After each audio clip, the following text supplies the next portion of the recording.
Good morning traders and welcome to Blueberry Markets Week Ahead. There appears to be two key events to me that are likely to be top of mind for traders this week.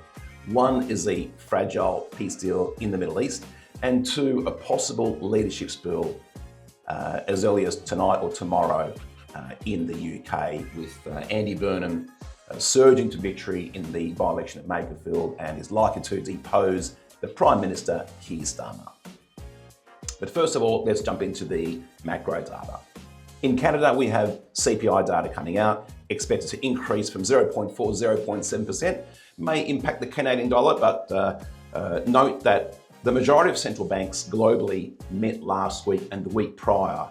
So any changes in monetary policy have already been made. The Bank of Canada is staying pat on 2.25%, but obviously eyeing growth and also inflation closely. On Tuesday, we get a series of manufacturing PMI data across Germany, UK and the US. The readings are expected to be above 50. 50 level is an expansionary level, below 50 is contractionary for the economies. In Germany, 50.2, UK 53.5 and US 54.6. Shows quite some healthy data coming out. On Wednesday, we move to the Australian CPI data for the month of May. A slight uptick to 4.3%. We already know that the RBA is on hold after delivering 3 consecutive rate hikes this year. Expectations are for the RBA to stay on hold until August, and there'll be markets expecting the RBA to closely watch further inflation data as well as growth data.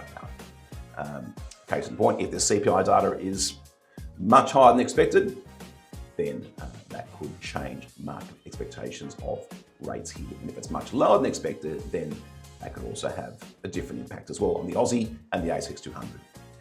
On Wednesday, later on in the evening, German IFO Business Climate Index 85.6, quite healthy. Thursday, we're back to Australia, employment data. Economists are expecting a bounce back, 30,000 new jobs to be created for the month of May, which reflects a bounce from previous month, negative 18,000 jobs. Now, the key to watch here are the components: full-time job versus part-time jobs. Full-time is key to see whether that is positive for the month of May.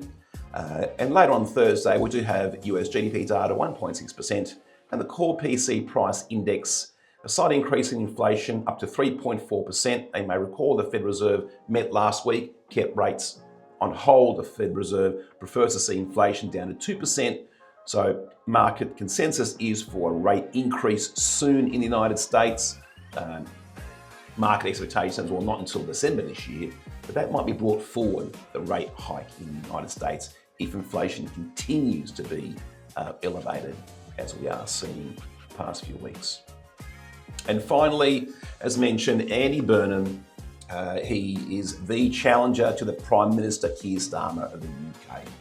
He surged to victory in the seat of Bakerfield and is expected to be the new Prime Minister of the UK. Currently, we have the pound sterling under attack, under pressure, and the FTSE 100 under pressure as well too. So if we do see uncertainty removed and Andy Burnham become the new Prime Minister very soon this week, we may see a relief rally in the pound sterling versus other currencies, and we might also see a relief rally in the UK share market, the FTSE 100. So keep an eye on those events. That's a wrap for this week. Good luck with your trading, and I'll see you in the next video.